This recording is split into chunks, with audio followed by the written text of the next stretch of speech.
This is a Capricorn Sun, Moon, Rising, and Venus reading for the month of April. For your personal reading, kindly send me a direct message.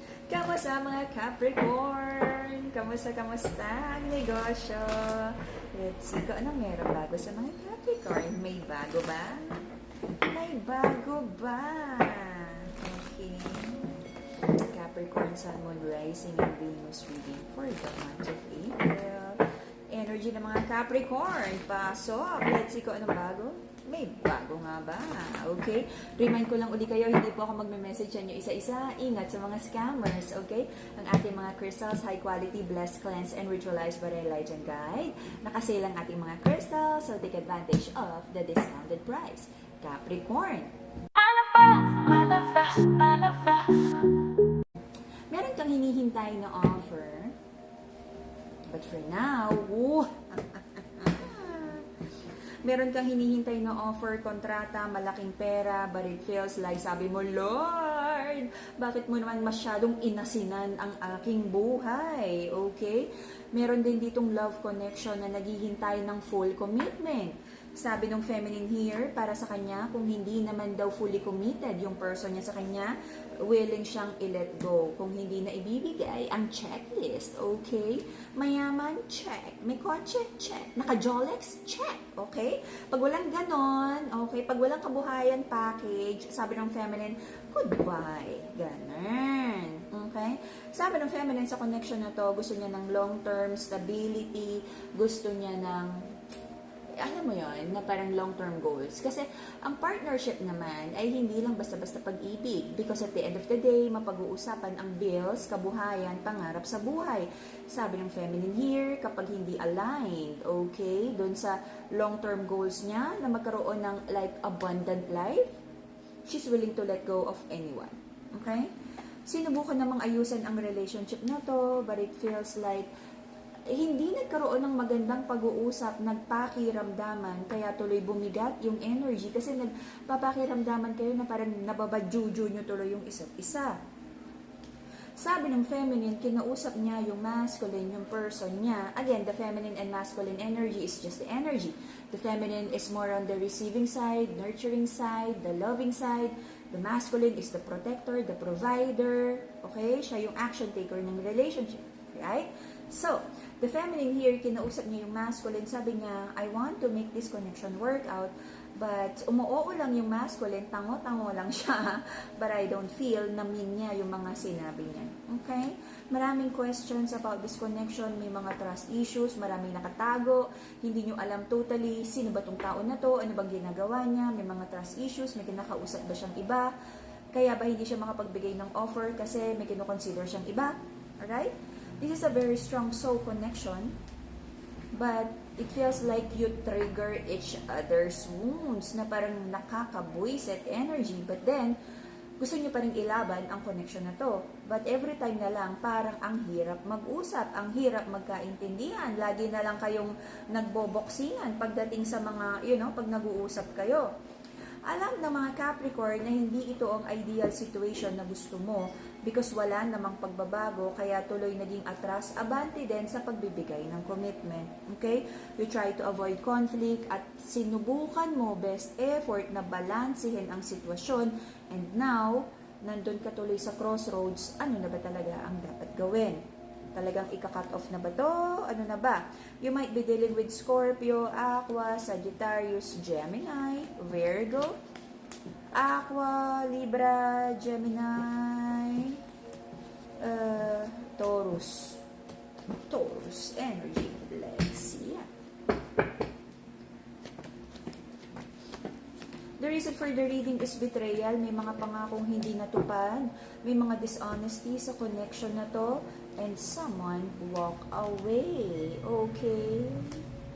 Actually, someone feels so defeated. Marami ring dishonesty, lies. Someone feels betrayed. Someone walk away. May na-ghost. Alright? So, recent past, sabi ng mga Capricorn, kailangan niyang ibalanse ang kanyang kabuhayan. Mag-focus sa business, long-term goals, bahay, bibili ng bahay, bibili ng kotse, papagandahin yung bahay. Okay? Bibili ng diamonds. bibili ng Rolex, ganon. Okay.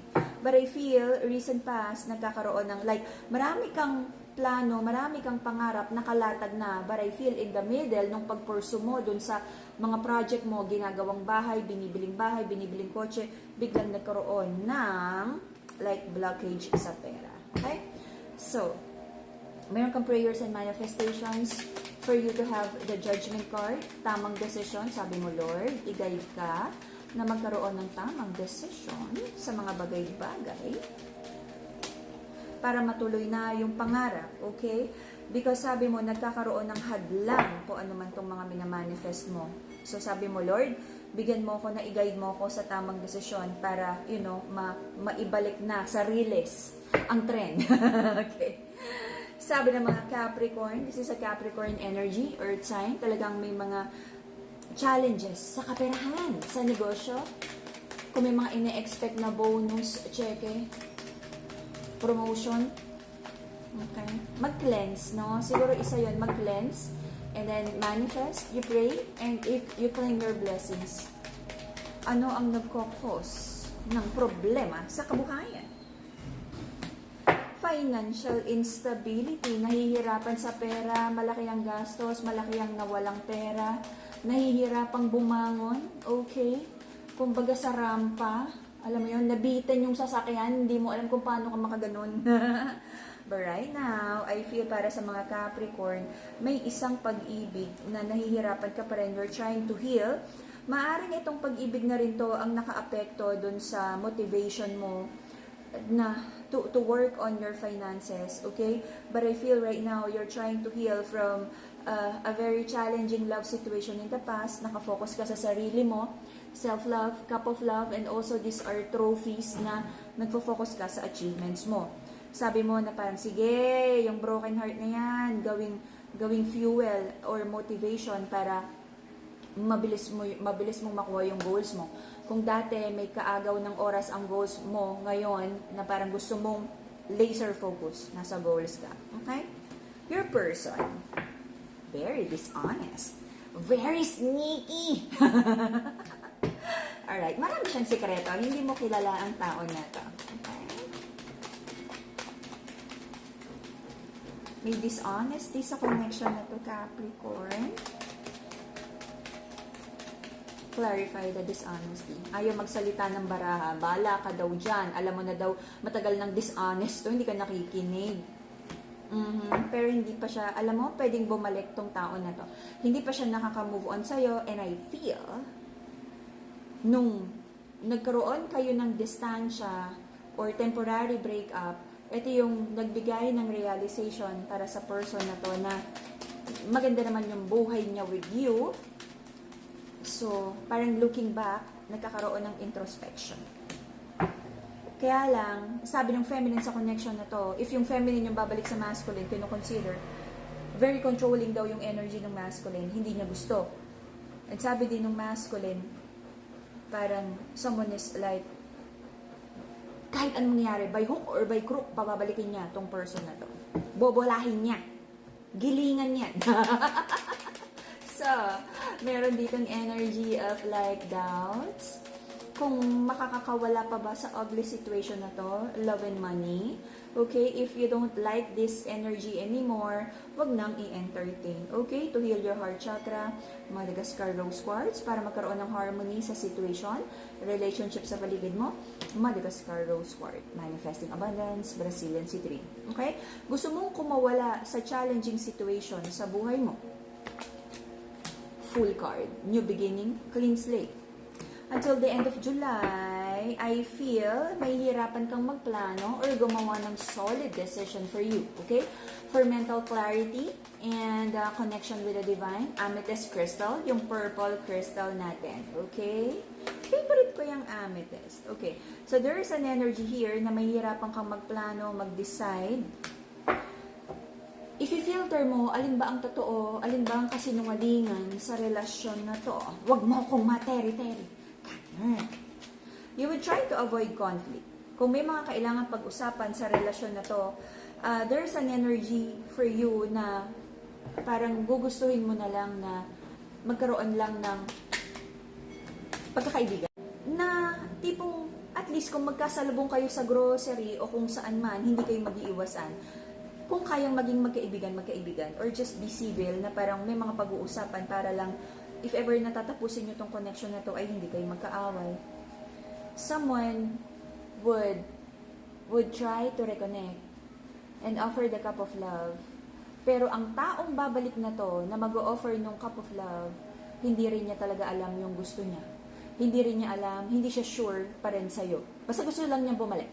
Magpopogi, ganda check lang siya kung gagana pa yung charm niya sa'yo. Okay? May dalang dishonest energy. Wala naman ding ibibigay na solid commitment. A very breadcrumbing energy. Yung love offer.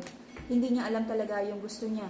So I feel magkakaroon na lang ikaw, you and this person, na very civil conversation. Basta wala lang away. Magiging polite ka lang and avoiding conflict energy with this person.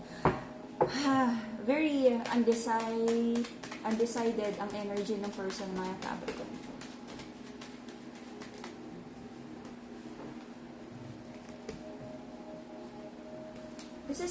Hindi ko nararamdaman na totoo yung offer of love. Or parang magaling lang sa umpisa. But I don't feel this love offer to be strong and genuine. This is more about passionate connection. Alam mo yon. Natatawagan ka nito kapag namimiss ka lang. Tatawagan ka at their own convenience, tapos mawawalan na ulit. Or babalikan ka because nakita niyang successful ka na. Or babalikan ka kasi nakita niyang bumili ka ng bagong kotse. Ganun!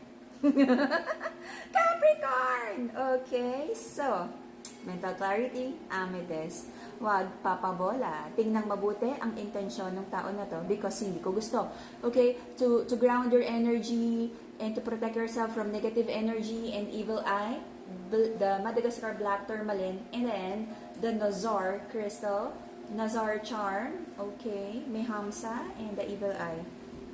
To courage to do your manifestations, and then for good luck, carnelian bracelet. Okay, lahat ng crystals natin high quality, blessed, cleansed, and ritualized by the enlightened guide. Okay, may orasyon po ang ating, may dasal ang ating mga crystal.